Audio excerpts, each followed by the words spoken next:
मशल वफा परोगे शश जिहाद है तुम ही से ऐ मुजाहिदो जहां का सबक है तुम ही से ऐ मुजाहिदो जहां का सबक है तुम ही से ऐ मुजाहिदो जहां का सबक है तुम्हारी मशल वफा परोगे शश जिहाद है तुम ही से ऐ मुजाहिदो जहां का सबक है तुम ही से ऐ मुजाहिदो जहां का सबक है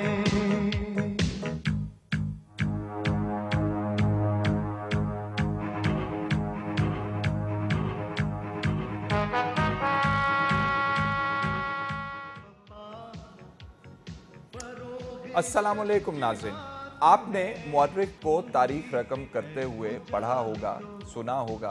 और मौर्रिख अपनी तारीख जब रकम करता है तो कलम का इस्तेमाल करता है। दुनिया के अंदर बहुत कम लोग हैं जो तारीख को रकम करने के लिए रंगों का इस्तेमाल करते हैं। दुनिया में गिने चुने लोग हैं जो ये काम करते हैं। उनमें से हमारी खुशनसीबी है कि पाकिस्तान में भी group captain retired Syed Masood Akhtar Husaini ये काम करते हैं। मसूद अख्तर हुसैनी साहब आज हमारे मेहमान हैं और ये फ़ज़ाइया की तारीख रकम कर चुके हैं। करीबन 300 से ज़ायद पेंटिंग्स की शक्ल में इन्हें फ़ज़ाइया की जो तारीख है वो महफूज करने का एज़ाज़ हासिल है। 1963 से ये पाक फ़ज़ाइया का हिस्सा हैं। 1971 में इन्होंने कमीशन हासिल किया और इन्हें 1987 में अमरीकी सोसाइटी फॉर एविएशन आर्टिस्ट की ताहयात मेंबरशिप भी मिली और मुंतखब हुए। आज इनसे हम बात करते हैं कि इन्होंने अपने पेंटिंग से, अपने काम से, अपने रंगों से जो तारीख रकम की है वो क्या है, क्या मैसेज रखती है आने वाली नस्लों के लिए और ख़ुद फ़ज़ाइया के लिए भी। बहुत शुक्रिया group captain retired Syed Masood Akhtar Husaini साहब आज हमें ज्वाइन करने के लिए। हमने आपके स्टूडियो भी गए, वहाँ पे जाके भी आपका काफ़ी सारा काम देखा और हम फिर इतना हम खुश हुए वो काम देख के, इतना हमें अच्छा और भला लगा कि हमने कहा कि आप स्टूडियो तशरीफ़ ले आइए, हम डिस्प्ले करेंगे आपकी पेंटिंग्स और बारी बारी उनके बारे में आपसे जानने की कोशिश करेंगे। सबसे पहला सवाल तो हमारा आपसे ये है कि जब आप तारीख़ रकम कर रहे होते हैं तो किसी भी मौर्रिख का काम ये होता है कि वो हकीकत को जाने, उस पर रिसर्च करे और उसके बाद वो तारीख़ रकम करे। तो आप तो रंगों से तारीख को रकम कर रहे हैं, तो आप भी क्या कोई रिसर्च वगैरह करते हैं, कोई इस तरह का काम करते हैं उससे पहले, पेंटिंग बनाने से पहले? नहीं, रिसर्च के बग़ैर तो कोई तारीख़ी नौइयत की पेंटिंग बन ही नहीं सकती। स्पेशली जब आप फ़िज़ाई झड़पों के बारे में कुछ बनाते हैं तो वो सिर्फ़ ख़याली नहीं आप बना सकते, क्योंकि हमारे यहाँ वो पायलट्स मौजूद हैं, कंट्रोलर्स मौजूद हैं और बाकी अमला मौजूद है। आई विटनेसेस हमारे पास अभी तक मौजूद हैं जो कि एक पर्टिकुलर फ़िज़ाई झड़प में जो देखते हैं कि क्या है। लॉग बुक्स हैं पायलट्स की, पुरानी तस्वीरों को देखना पड़ता है, कलेक्ट करना पड़ता है, टाइम है। जब आप लॉग बुक्स, क्योंकि हमारे बहुत से नाज़रीन ऐसे होते हैं जो इस्तिलाहों से वाकिफ़ नहीं होते, जब पायलट की लॉग बुक की आप बात करते हैं तो वो लॉग बुक क्या है, उसको भी आप गंगालते हैं? लॉग बुक एक किताब है जिसमें कि हर मिशन के बारे में पायलट लिखता है कि इस टाइम पे वो जा रहा है, जहाज़ का नंबर ये है, फ़लाँ मिशन पे वो जा रहा है और ये उसका टारगेट है। इस किस्म की चीज़ें उसमें होती हैं और ये टाइम है और आप इस वो भी एग्जामिन करते हैं? वो भी एग्जामिन करते हैं और इस हाइट पे उसने जाना है। ठीक। और सबसे बड़ा एडवांटेज पाकिस्तान एयरफोर्स का ये है कि जब लड़ाका पायलट जब वो गोलियां चलाता है तो साथ कैमरा भी चलता है। ठीक। और कैमरा वो सब कुछ रिकॉर्ड करता है जो कुछ आगे हो रहा होता है। और उसी की मुनासबत से जो जजेस हैं उनको किल जो है ना अवार्ड करते हैं या किल अवार्ड नहीं करते, क्योंकि वो भी एक्सपर्ट्स होते हैं, उन्हें पता होता है कि ये जहाज़। फिर और काफ़ी चीज़ें हैं, जैसे जहाज़ के टुकड़े कहीं गिरते हैं, जहाज़ का दुश्मन का पायलट एजर्ट कर जाता है, वो पकड़ा जाता है, वो, और फिर बाकी आई विटनेसेस होती हैं, तो उससे पता चलता है कि ऑथेंटिक चीज़ क्या है, कब हुई, किस हाइट से ये मुकाबला हुआ, और फिर उसके बाद ये भी है कि जो आपकी जो ऑडियो है वो भी रिकॉर्ड हो रही होती है, नीचे कंट्रोलर्स हैं जो कि वो सुन रहे होते उनके हैं, दरमियान जो radar। कम्युनिकेशन पायलट बिल्कुल, और कंट्रोलर के दरमियान, पायलट और कंट्रोलर के दरमियान भी एक तो कम्युनिकेशन है, और दूसरा ये कि जब जो रेडार्स हैं, रेडार्स में एक कंट्रोलर तो अपने पायलट के साथ यानी बिजी है, उसको घुमा फिरा रहा है, दूसरा जो है उसने दुश्मन की फ्रीक्वेंसी लगाई हुई है कान में, उसको भी वो सुन रहा है कि अब उसकी क्या इंटेंशन, वो भी इंटरसेप्ट की जा रही है साथ साथ, और वो भी इंटरसेप्ट की जा रही है। कभी ये भी होता है कि जो हमारे पायलट के साथ हो रहा है उसका अपना कंट्रोलर है, तो दुश्मन के पायलट के साथ भी यही हो रहा, तो उसका अपना कंट्रोलर। ठीक। इसमें ये कि controller versus controller, pilot versus pilots, तो ये इसके का बड़ा एक बहुत इंटरेस्टिंग एक ये सब्जेक्ट है। लेकिन how does it help you कि आप पायलट से भी बात करते हैं, उसकी लॉग बुक भी आप सारी छानते हैं, ऑडियो कम्युनिकेशन सुनते हैं, आई विटनेसेस से बात सुनते हैं, ऑल्टीट्यूड के हवाले से मालूम करते हैं, मूड क्या था उस वक्त मालूम करते हैं, आपको कैसे हेल्प करता है ये? मुझे इस तरह हेल्प करता है कि जब आप पेंटिंग बना रहे होते हैं तो आपको पता होता है कि ये किस हाइट पे ये मार्का हो रहा है, और अगर लो लेवल पे है तो ज़मीन किस तरह तेज़ी से नीचे से गुजर रही है, और अगर वो गोलियां चला रहा है तो किस किस्म की, यानी कि उसकी जो है वो नज़र आएंगी, अगर रॉकेट चला रहा है तो कैसे नज़र आएगा, बॉम्बिंग कर रहा है तो उसका क्या एटीट्यूड होगा। इसमें एक चीज़ ये भी है कि अगर आपको खुद फ्लाइंग का तजर्बा ना हो, तो जो कि मुझे थोड़ा बहुत है, तो कंसीव करना बड़ा मुश्किल हो जाता है कि ये कैसे नज़र आएगा। तो ये चीज़ बड़ा एक एडवांटेज मुझे देती है as a pilot and as a controller also, कि क्योंकि दोनों चीज़ें मैंने की हुई हैं सर्विस में।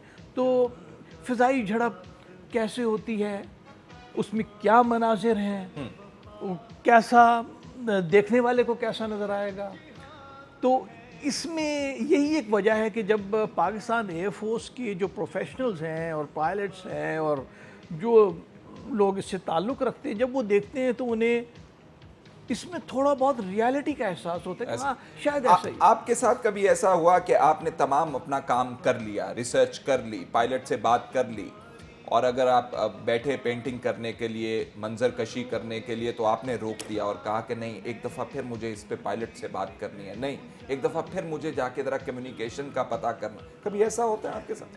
ऐसे होता है, एक दो दफ़ा हुआ है, और सबसे इंटरेस्टिंगली MM आलम कि मैं कोई चीज़ बना रहा था, तो उस पर रिस्क लेना भी ज़्यादा मुश्किल था, और वो हयात थे और चकलाला में रहते थे, मेरे स्टूडियो के साथ ही रहा करते थे वो, तो वो बल्कि ख़ुद आ जाया करते। फिर मैंने उनको बुलाया, मैंने कहा सर ऐसे ऐसे मैं जो हूँ वो आप कहीं फंस गया हूँ मैं इसमें, तो आप बताइए इसके बाद क्या है। देन ही विल कम, और वो बड़े, क्योंकि वो खुद भी इस यानी आप समझ लें कि आधे आर्टिस्ट वो खुद भी थे, और उनको भी काफ़ी इस चीज़ पे दस्तरस थी, तो वो बताते कि नहीं ये ऐसे है, ऐसे कर लोगे तो तुम्हारा मसला हल हो जाएगा। तो ये ऐसा हुआ है। अच्छा, हम चाहेंगे कि आप you walk us through your paintings, हमें बताएं कि आपने 1965 से हम शुरू करना चाहते हैं, ज़रा अगर शुरू से अगर आप वो तस्वीर हमें दे दें। नहीं, मेरा ख्याल है कि अगर हम 65 वॉर की मुनासबत से हम बैठे हैं यहाँ पे, तो अगर हम 65 वॉर की, अगर आप मेरे लिए कोई पेंटिंग्स जो मैंने की हैं वो चला दें, तो वो बिल्कुल चल रही हैं आपके लिए भी। अब ये पहली पेंटिंग है जो हम चाह रहे हैं कि आप इसको देखें और हमें बताएं। आप हमें बता सकते हैं, नाज़रीन इसको देख रहे हैं इस पेंटिंग को, ये क्या डिपिक्ट करती है? ये जो है ये स्टार फाइटर तैयारा है जो कि 65 वॉर से पहले आया है। और इस तैयारे को लाने में एयर मार्शल असगर ख़ान का बहुत हाथ था।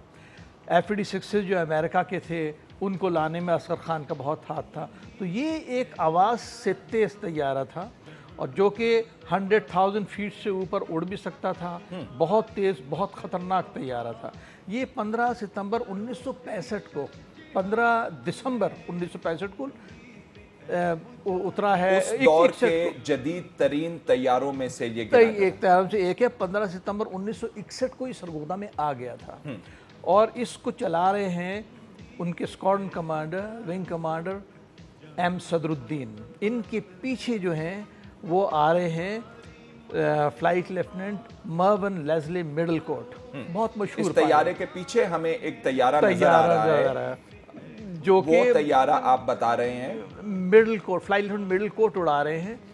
और ये इन दो स्टार फाइटर्स की अपनी होम बेस सरगोदा पर पहली लैंडिंग है। ये जिस इस मंजर कशी जो हुई है, जो पेंटिंग जो मौजूद है, ये पहली लैंडिंग है स्टार फाइटर की। यानी इस तैयारे के आने के बाद पाक फ़ज़ाइया बहुत ज़्यादा मजबूत हो गई थी। यानी आवाज़ से तेज़, यानी we have entered the age of supersonic age में हम दाखिल हो गए हैं। तो इसके बाद जब 65 वॉर शुरू होती है तो उसका सीन भी अलग होता है। हम देखना चाहेंगे, अगर आप हमें अगली पेंटिंग दिखा दें तो हम चाहेंगे उसके बारे में।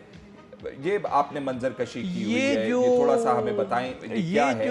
ये असल में 65 वॉर से पहले स्कर्मिशेस शुरू हो गई थी। ठीक है, बॉर्डर पे झड़पें शुरू हो गई थी 6 सितंबर से पहले। 6 सितंबर से, ये दिस इज 1 सितंबर। ये पहली सितंबर की पेंटिंग है।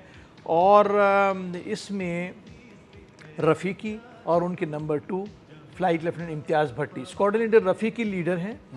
और ये जो हमें जहाज नजर आ रहा है, ये जो जहाज लीडर रफ़ीकी साहब का जहाज ये है, स्क्वाड्रन लीडर रफ़ीकी साहब का जहाज है। यानी इसमें उनके नंबर 2 इम्तियाज़ भट्टी थे, ये रफ़ीकी साहब थे। इनके मुकाबले में 4 जहाज आए थे। छम सेक्टर था और ये आप छम सेक्टर आपने डिपिक्ट किया हुआ है यहाँ पे। जी। तो 4 जहाज इनके मुकाबले में इंडिया ने भेजे थे। वो वैम्पायर्स उनका नाम था और इन्होंने चारों के चारों जहाज मार गिराए थे। उसके बाद सीन काफ़ी चेंज हो गया था और एक तो रफ़ीकी 2 पायलट्स वर्सेस 4 पायलट्स, और उन्होंने तमाम जहाज उन्होंने गिरा दिए थे। और इंडिया ने वैम्पायर को अपनी इन्वेंट्री ही से निकाल दिया था। 65 वॉर में वो बहुत ही कम नज़र आया, उन्होंने निकाल दिया था इसको।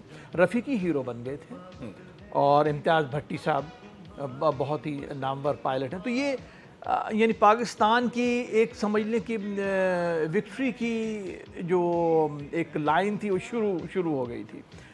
उसके बाद जो है अपना 3 सितंबर आ जाती है। यानी इस मार्के के बाद 3 सितंबर को एक 104 ने एक दूसरे नेट जहाज़ को बगैर किसी फाइट के उतार लिया था। यानी नेट में स्क्वाड्रन लीडर ब्रिजपाल सिंह उसे चला रहे थे, स्क्वाड्रन कमांडर थे, पठानकोट साइड से आए थे 27 स्क्वाड्रन से। और जब उन्होंने 104 के साथ नबर आजमा होने की कोशिश की तो उन्हें वो बहुत ही तेज़ और बहुत ही सुपीरियर नज़र आया और वो बगैर फाइट किए पसरूर रनवे पे उतर गए। 104 हमारा जो जहाज़ है ये फ्लाइट लेफ्टिनेंट हकीमुल्लाह चला रहे हैं। ये इस वक्त जो हम इस वक्त पेंटिंग में देख रहे हैं, क्या यही एयरक्राफ्ट? यही एयरक्राफ्ट है। ये 104 है, फ्लाइट लेफ्टिनेंट हकीमुल्लाह इसे चला रहे हैं। और इनके नंबर 2 जो है 104 में वो है Mickey Abbas, flight lieutenant flying officer Mickey Abbas. तो ये जब जहाज़ उतरा है पसरूर पे तो हमने फोर्सेस तो वहाँ थी, हमने उस जहाज़ को कैप्चर कर लिया। और इसके नीचे जहाज़ जो नज़र आ रहा है वो नेट है जो कि स्क्वाड्रन भारत का जहाज़ है, ब्रिजपाल सिंह चला रहे हैं उसे। ब्रिजपाल सिंह। और ये जहाज़ अभी तक हमारे पास म्यूजियम में रखा हुआ है, कराची में है। It's a trophy for us. और स्क्वाड्रन लीडर ब्रिजपाल सिंह को बाद में ज़ाहिर ही वो ज़बर POW और बाद में उनको छोड़ दिया गया, ये इंडिया वापस चले गए and he retired as an air marshal. ठीक है नाज़रीन, एक छोटा सा हमने ब्रेक लेना है। ब्रेक के बाद आते हैं तो ये जो खूबसूरत मंजर कशी की हुई है एयरफोर्स की हिस्ट्री के हवाले से, इस पे मज़ीद बात करेंगे। और सबसे ज़बरदस्त बात यह है कि ये उस वक्त का समा बयान करती है, मूड बयान करती है, जो कॉम्बैट के सीक्वेंसेस हैं, जो कॉम्बैट एक्चुअल उस वक्त हुआ, ये वो बताता है। बात करेंगे मज़ीद एक छोटे से ब्रेक के बाद, साथ रहिएगा।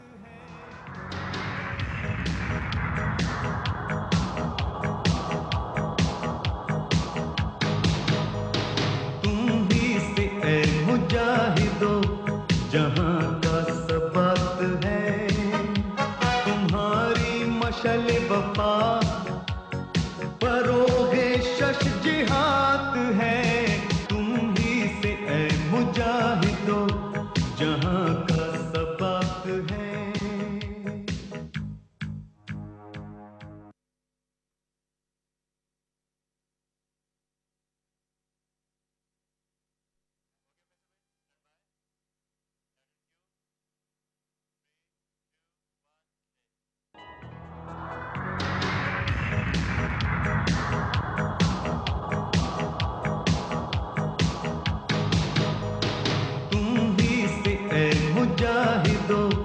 जहां का सबक है, तुम्हारी मशल वफा परोगे शश जिहाद है, तुम ही से ए मुजाहिदो जहां का सबक है।